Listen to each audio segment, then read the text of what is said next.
do Cano e o depois do Cano. E o antes do Cano teve toda uma trajetória. Teve circo, nós tivemos lona, teve trapézio, teve uma vivência muito grande com um respeitável público, no tete-a-tete, na aproximação real com a plateia, do circo tradicional, das comédias, do show radiofônico, tudo que a gente fez sob a lona do De Grude durante uns 3, 4 anos. Tudo isso fez parte dessa experiência que a gente trouxe, particularmente eu e o Lu. Que a gente começou a fazer palhaço bebendo na fonte do circo tradicional, aprendendo entradas, comédias, dramas do circo tradicional brasileiro. Muito verbal, em contraste com esse tipo de comicidade que é mais calcada na gag física, na mímica, no teatro físico, no não verbal. A configuração para o Cano acontecer se iniciou em 1992. Foi nesse ano que eu e o Beré ganhamos uma bolsa de estudo do Conselho Britânico e fomos estudar em Londres. O Beré foi fazer o mestrado dele e eu fui fazer vários cursos de técnicos em mímica, em clown, estudei com Golier, fiz um curso, fui para uma escola de circo. E foi nessa oportunidade, nessa ida a Londres, em que aconteceram duas coisas fundamentais. Que uma das atividades que eu fiz foi um estágio, um placement estágio com um grupo Hahazu, que era um grupo de novo circo. E eu lembro que eu passei uma madrugada inteira com o Davis Patak assistindo vídeos. E nessa noite eu conheci o Grok, um palhaço excêntrico musical. E quando eu vi o Grok apresentando, eu imediatamente pensei, poxa, podia fazer um negócio desse com os instrumentos que o Maciel inventa. E eu trazendo a coisa dos instrumentos musicais, uma coisa que eu trazia lá desde a década de 80, lá também no início do De Grude, passando pelos Músicas à Tentativa, um grupo lá aqui de Brasília. Sou formado em engenharia elétrica, mas usei esse conhecimento para construir instrumentos musicais. Estudei acústica com um embasamento da engenharia, e isso me deu oportunidade para pensar os instrumentos de uma maneira diferente. Nessa oportunidade também, na Inglaterra, o Beré, fazendo o mestrado dele, tomou conhecimento do Eugênio Barba, do teatro antropológico, e participou de uma ista em 1992. E foi nessa ista que ele conheceu uma moça que depois se tornaria a sua mulher e diretora do De Grude, a Léo Sykes, que na época era assistente do Eugênio Barba. Quando eu cheguei no De Grude, foi o Luciano que me convidou para dirigir o Cano. E o convite foi muito engraçado, porque eles falaram: vem dirigir a gente nesse novo espetáculo. A gente só trabalhou com um diretor até então, era o Hugo Rodas, um grande diretor aqui de Brasília, e ele chorava nos ensaios com a gente. Então eu já sabia que eu ia enfrentar alguns problemas com esses palhaços, mas na verdade, eles eram um prato cheio para um diretor, uma diretora. Cantavam, dançavam, malabaravam, faziam acrobacia, trapézio, faziam tudo. Era maravilhoso, além de a gente ter a riqueza dos instrumentos musicais feitos pelo Márcio Vieira, o Maciel. Então, tinha toda a dificuldade de lidar com esses anárquicos palhaços e tinha toda a riqueza e o prazer de receber essas capacidades. E eu acho que, na verdade, eu só tinha que empurrar eles para outro lugar, onde eles não banalizavam essas capacidades. Era muito oba, vamos contar piada. Então, tirando aquilo, ficava só aquela capacidade de fazer as coisas. E também eles tinham uma relação muito direta e forte com a plateia, que era uma coisa muito importante para mim, me parecia muito honesto isso de dizer, eu estou aqui, você está aqui, vamos estar aqui junto, vamos fazer essa brincadeira junto. E fundamentalmente eu acho que foi isso que me trouxe para o palhaço, para gostar de trabalhar com o palhaço, porque eu vinha de teatro experimental europeu, do Din Teatret na Dinamarca e do cinema. E eu curtia muito essa cara na cara, esse estar junto com a plateia. Ele foi uma química muito justa entre os elementos que criaram o Cano. Então, o Lu com as ideias dele, construções e palhaçadas, o Maciot com todos os instrumentos, a Lil com toda a sua magia, porque era uma coisa muito difícil de trabalhar com palhaços brasileiros depois de ter vindo do Din Teatret. E eu estava ali só para bagunçar mesmo o pedaço. Era para ser uma coisa para viajar. Então assim, a gente não fala, vamos fazer um trabalhinho para viajar, não. Fala, a gente vai fazer um trabalho que vai durar muito tempo. Porque a gente tinha isso em mente. Cara, as pessoas estreiam um trabalho a cada ano, o trabalho termina por ali, faz aquela estreiazinha. E a gente pensou, vamos fazer um trabalho que dura uma década, que dura um tempo, um trabalho que seja um diferencial e que a gente trabalhe esse trabalho ao longo do tempo para ele se tornar longo. Ver que as sutilezas do meu palhaço apareceram e dos nossos palhaços, porque você vê que tanto Lu quanto o Maciot usam pequenos detalhes de expressão, quase que cinema mudo às vezes, para dar o recado. Então eu acho que esse negócio da sutileza do nosso palhaço foi a coisa mais importante. O Lu veio com toda a coisa, a mímica, né? A coisa das mãos, é incrível como ele usa as mãos nesse espetáculo, e veio com toda um outro tipo de palhaço, totalmente diferente do palhaço tradicional que a gente estava acostumado, que era, né, mas eu vou ali, eu volto já, vou colher maracujá, que é uma coisa maravilhosa, mas é bem diferente disso que estava sendo proposto. E no meu caso, que eu sempre fui um palhaço muito espalhafatoso e cantando e muito... a gente estava num ensaio e ali o vira para mim e fala assim, é isso aí, mas menos. Aí eu peguei fazendo a cena e aí fiz menos, e aí ela é menos ainda, e aí eu fiz menos ainda, ela menos, aí ela menos, aí menos, mas eu não estou fazendo nada, agora menos ainda. Então foi todo um trabalho complicado, porque eu estava em busca de um palhaço essencial na época, inclusive, pensando muito nisso, se existe um palhaço só para cada um, ou qual o palhaço essencial, e qual a maquiagem. Então eu já não estava usando muita maquiagem, e usando mais o cabelo, e tinha feito oficina com o Lume, com o Rick e o Simeone, que são queridos demais. Então, assim, o meu palhaço, ele foi se desenvolvendo, o que era o Gorgônio, o velho Gorgônio, por um lado, mas ele foi se desenvolvendo com uma sutileza muito legal, muito gostosa de fazer parte, né, desse processo que estava acontecendo comigo, que era mágico, realmente muito interessante.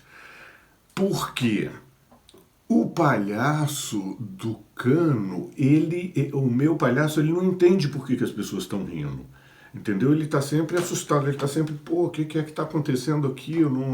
Ele é e ao mesmo tempo tem soluções, sai com algumas coisas. A cena da caixa, por exemplo, quando eu vou entrando com a caixa, ela era totalmente diferente, era pulos enormes, umas coisas, uns grand GT quase.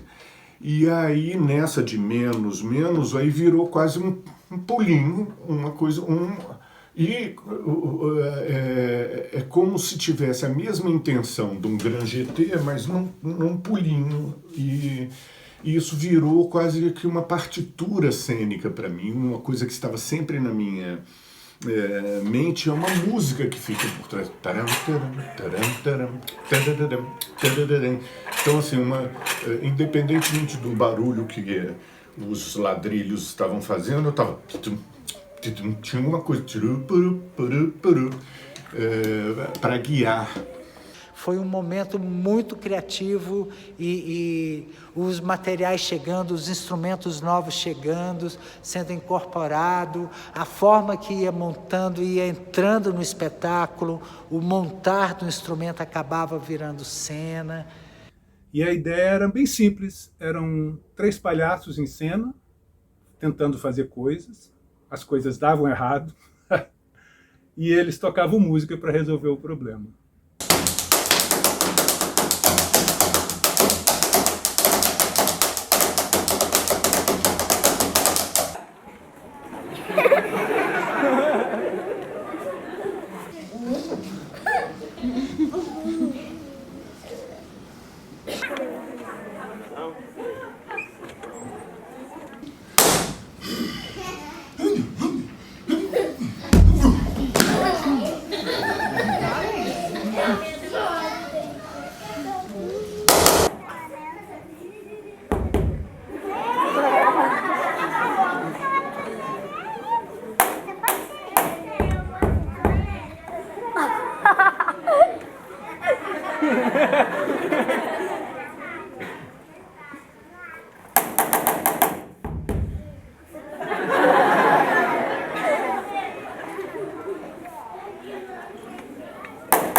Os palhaços são extremamente excêntricos musicais.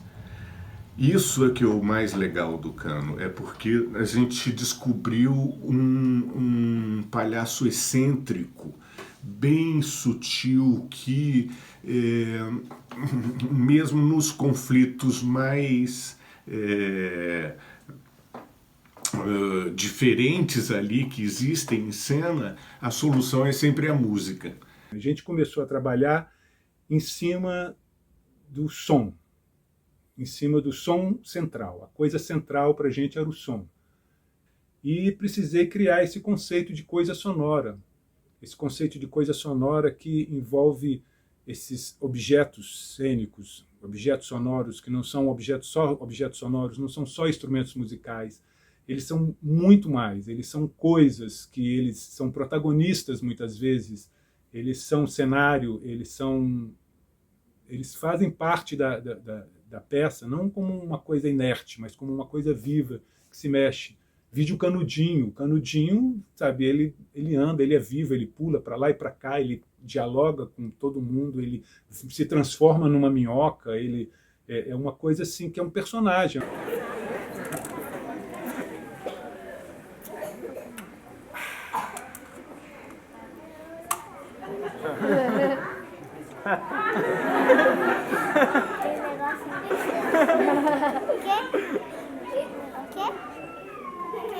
Os palhaços do Cano não tem nem nome, são umas figuras que foram desenvolvidas muito, cada um trazendo o seu palhaço.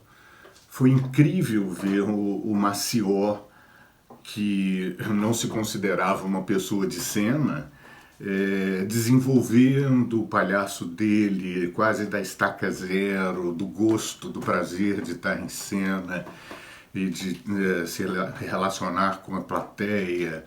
O cano é uma composição musical. É como se fosse uma partitura formada de várias partituras.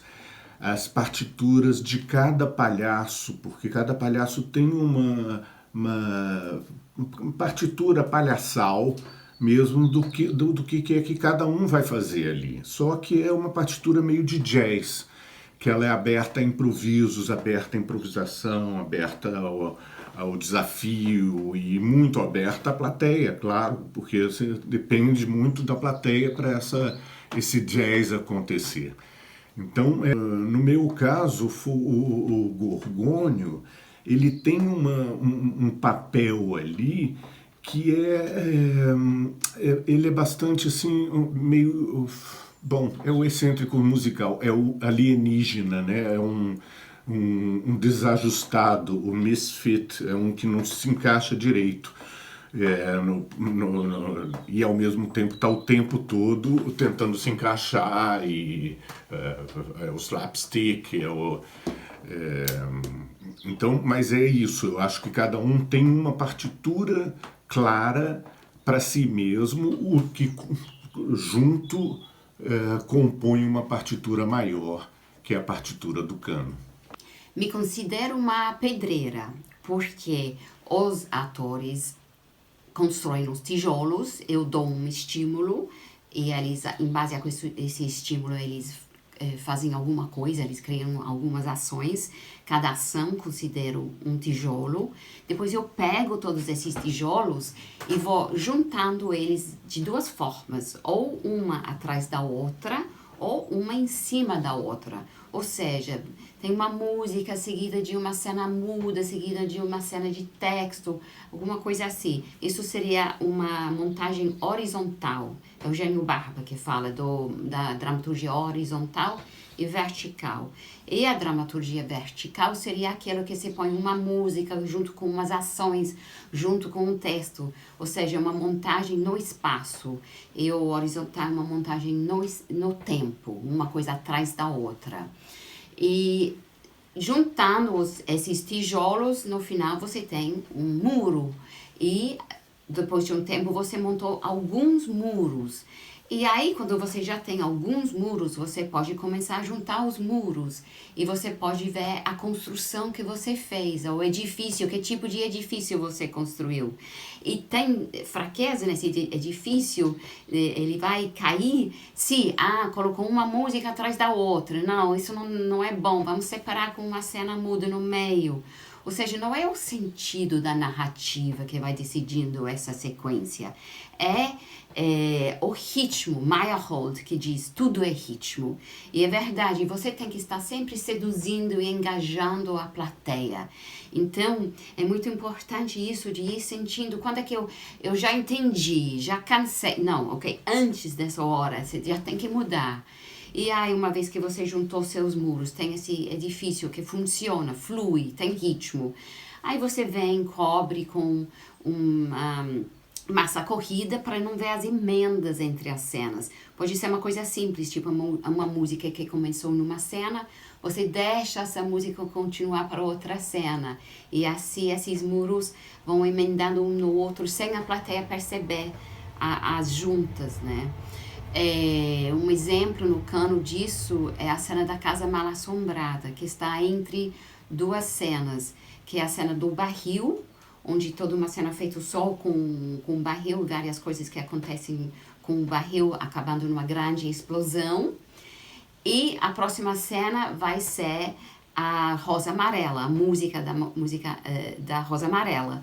E entre essas duas cenas, para não ficar muito estanco, esse pum, uma explosão, pá, começa a música, criamos essa ponte da Casa Mal Assombrada, onde a explosão causa um medo, que ao pouco vai começando uns sons de Casa Mal Assombrada, e aí vai descendo, o grande panzão, com a porta do castelo que abre e faz medo.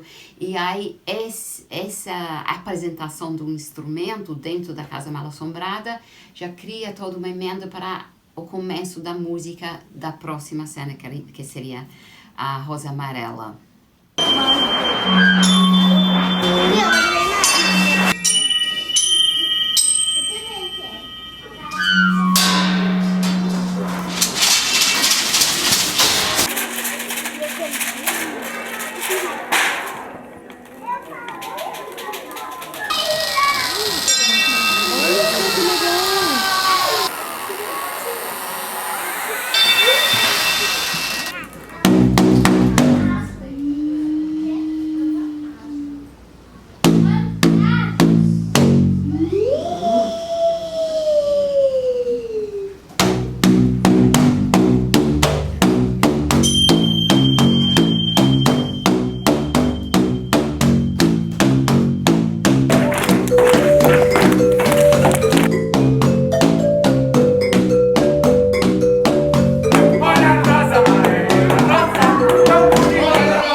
A diretora tem que saber transformar as coisas. Por exemplo, quando eu entrei no Udi Grudi, eles tinham várias técnicas tradicionais circenses que a gente costuma ver como questões virtuoso, por exemplo, os malabares e tudo. E eles faziam muita graça com essas coisas. Mas eu não me identificava com aquilo, não estava a fim de repetir aquilo. Mas é claro que o fato de ter essas técnicas foi muito rico. Então, por exemplo, todo aquele começo do cano, onde os canos vão voando pela porta de entrada, aquilo só é possível porque eles sabem fazer os malabares. Aquele é um malabares de cano, só não é tão reconhecível porque a gente não vê os atores, vê só os canos voando.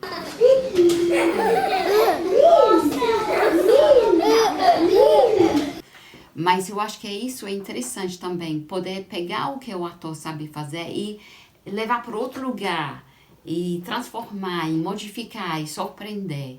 A gente começou um emaranhado de linhas que foram sendo trazidas ideias, as ideias eram transformadas, e sempre com essa perspectiva. A Liu trouxe essa ideia, algumas técnicas lá do Jim, lá de Eugênio Barba, que era nunca apresentar, assim, sempre tirar tudo de qualquer material de cena, distorcer, tirar tudo que pudesse.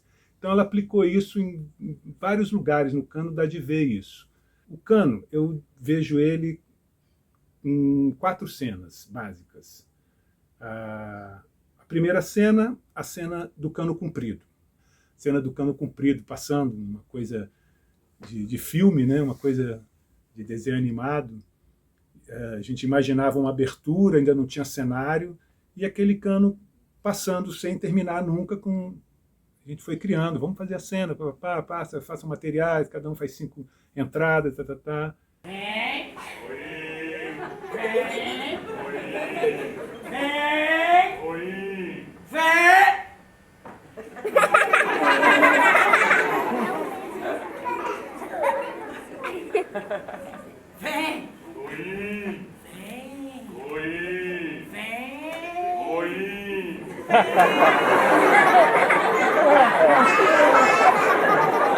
Vai!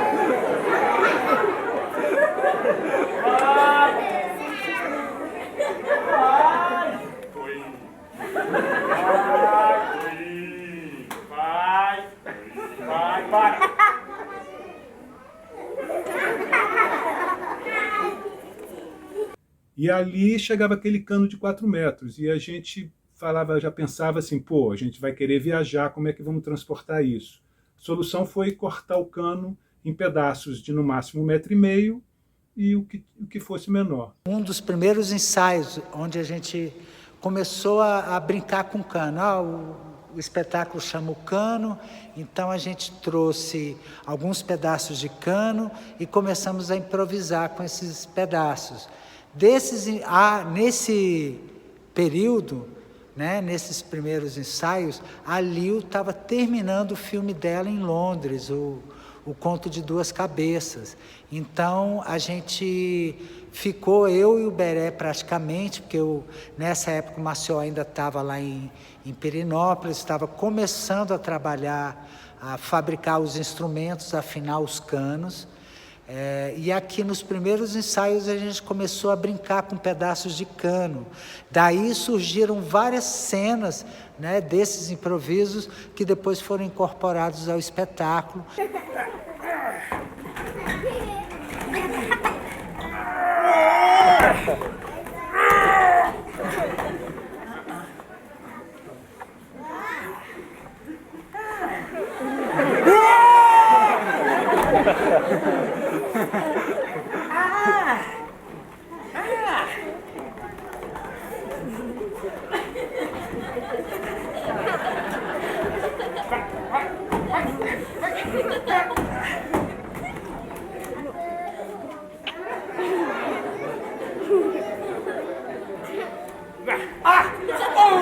foi ele.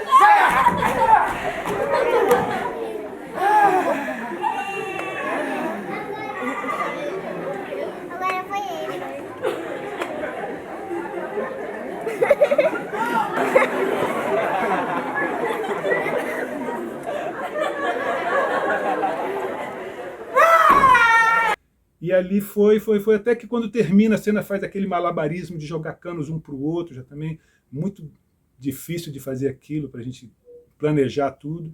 E pronto, montamos o cano e pronto, estava pronto a primeira cena do Cano Comprido.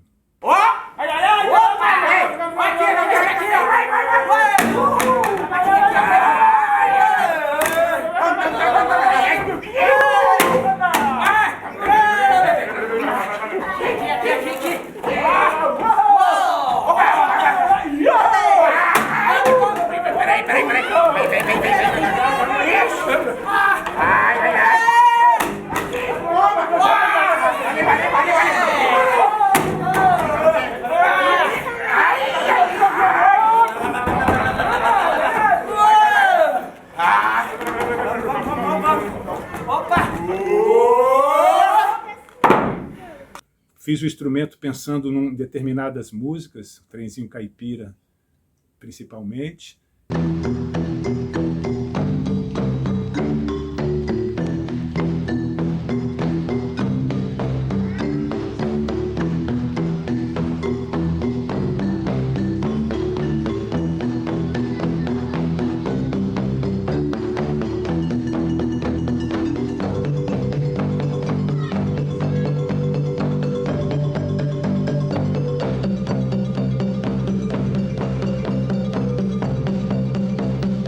Colocou ainda que ela queria montar, na verdade, toda a cena do Cano Comprido que começa dali e vai até a montagem do Panzão, é para montar o Panzão.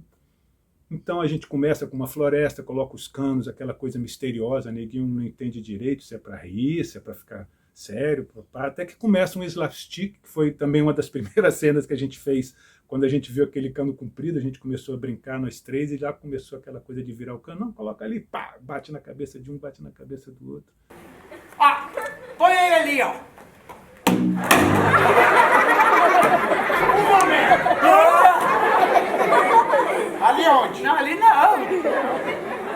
Lá. Ah, lá.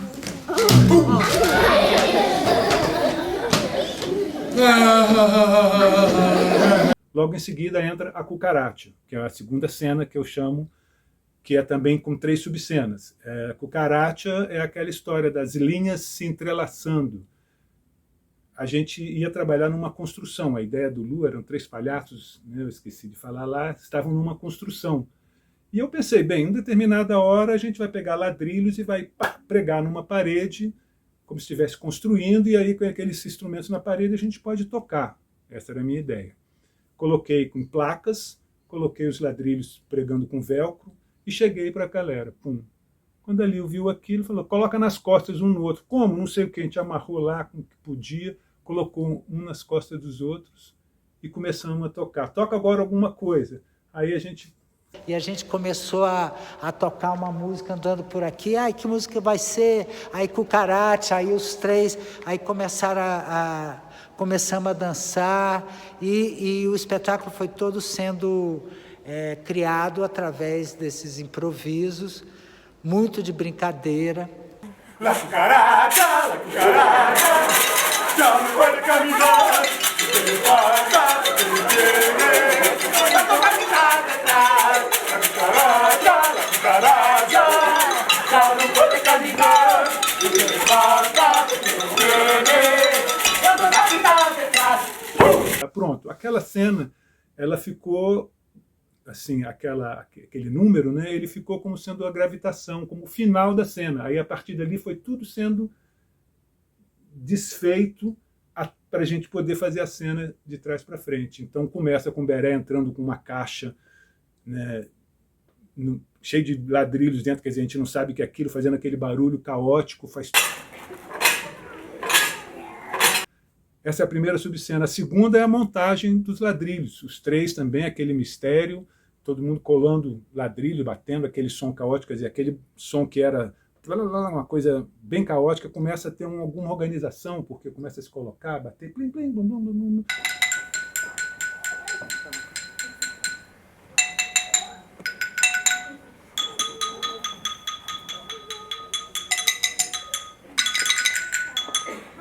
Até que na última cena, misteriosamente, aparece a cucaracha, então todo mundo cantando, os instrumentos já fazem acompanhamento. Então foi essa técnica de montar a coisa, apresentar e não chegar e mostrar de uma vez a coisa, de construir para e passo a cena. A terceira cena eu chamo do barril. O barril é aquela cena onde o instrumento não foi a enzima, não foi o catalisador da cena. Não foi ao contrário, o barril apareceu, eu não sei, acho que quem trouxe, se foi Lio, e colocou, brinquem com isso. E aí vai a cena do barril toda formada com essa brincadeira do barril, desse mistério, fazendo essas mágicas, né, da cobrinha. Aquela cena é fantástica, porque aquilo usa outra técnica de cinema, né, que é um close.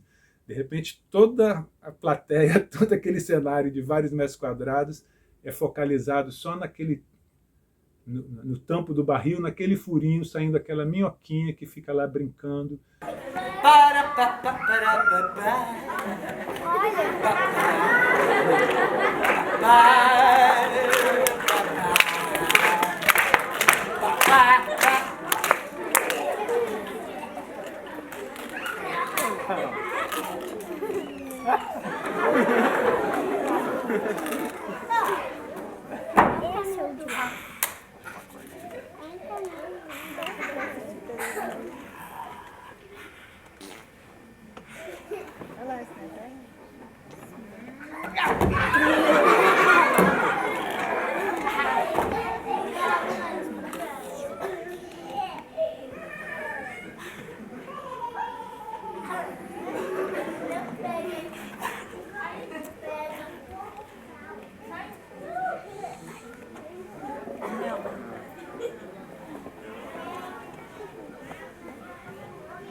Até que no fim das contas, e aí, o que dá de fazer com isso, Márcio?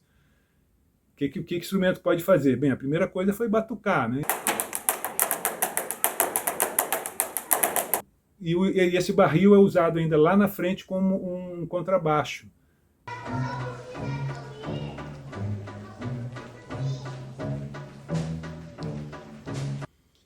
E por fim, a gente tem a última cena, não última, mas quase última, que é a cena da escada. A cena da escada é outra que apareceu porque a gente tinha a história dos pingos d'água, uma produção sonora que me acompanha desde que eu saí de casa, que eu fui lavar minhas roupas e colocava as cuecas para pingar, ficavam pingando, ficava botando coisa embaixo, tentava soprar, e aí apareceu outros instrumentos, outras ideias, o instrumento hidráulico, mas para fazer esse instrumento, de usar em cena os pingos e ter uma produção, eu precisava de uma altura muito grande.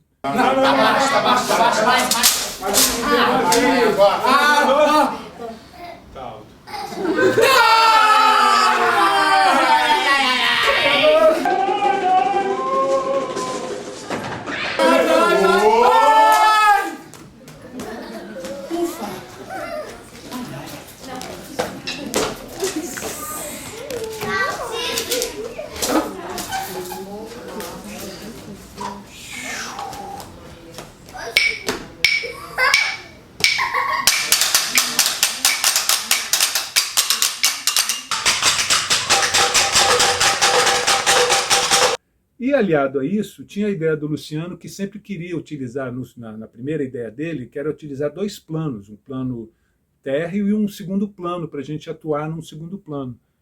Sobrou só aquela tampa lá de cima da escada para o Luciano ficar lá contando a poesia do Batata, dos números. Meio.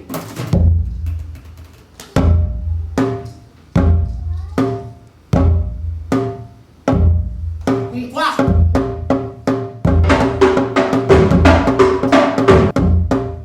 Oitavo.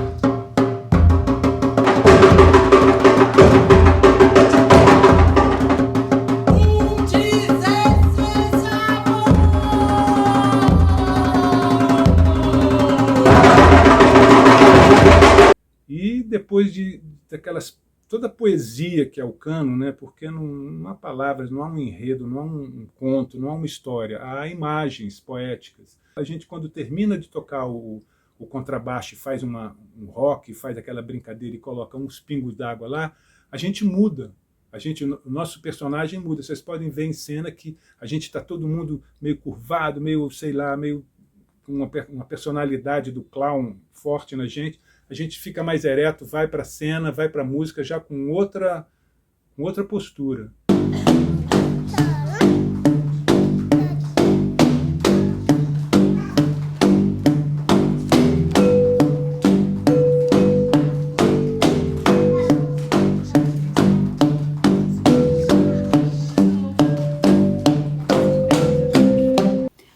Os erros para o palhaço são presentes. Sempre fala-se dessa questão do palhaço como desastroso, uma pessoa que faz tudo errado. Então, o palhaço usa muito essa questão de fazer tudo errado, para fazer graça. E o interessante é trabalhar com isso também na dramaturgia, de realmente utilizar os erros e aproveitar da surpresa que o erro traz. E tem vários exemplos disso dentro do cano, por exemplo, e também dos nossos outros trabalhos. Tem aquele saco de plástico que o Marcelo Beret toca durante o começo do Trenzinho Caipira, de uma ceninha de jazz que faz antes. Isso nasceu porque eu pedi para os atores tocarem o trenzinho, de ensaiarem a música, e ele não queria. Ele ficou bravo comigo e, para se rebelar contra mim, encheu um saco com ar e começou a bater esse saco com um pau pelo galpão, enquanto os outros dois tocavam. E fazia aquele som tch, tch, tch. E era muito legal, era aquele som de tambor de jazz. E aí nasceu esse instrumento.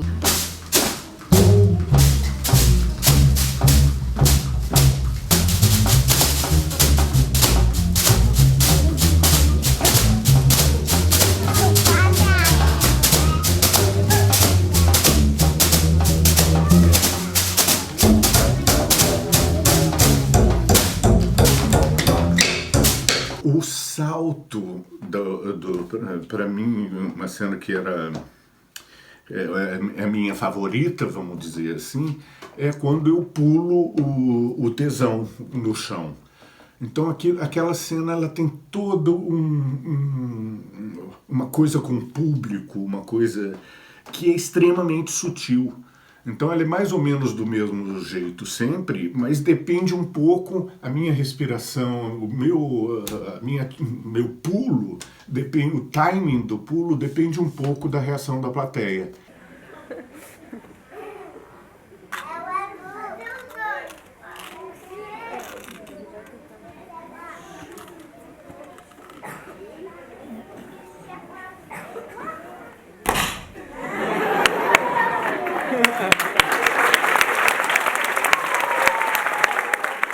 Outro momento dramatúrgico que veio do erro, vamos dizer, foi na pré-estreia do Cano, também o Marcelo Beret pulou uma cena. A gente estava chegando no final do espetáculo e era para ele entrar. Eu lembro que o Luciano estava em cena e era para o Marcelo vir para a cena e se juntar com ele e fazer essa próxima cena antes de tocar a música final.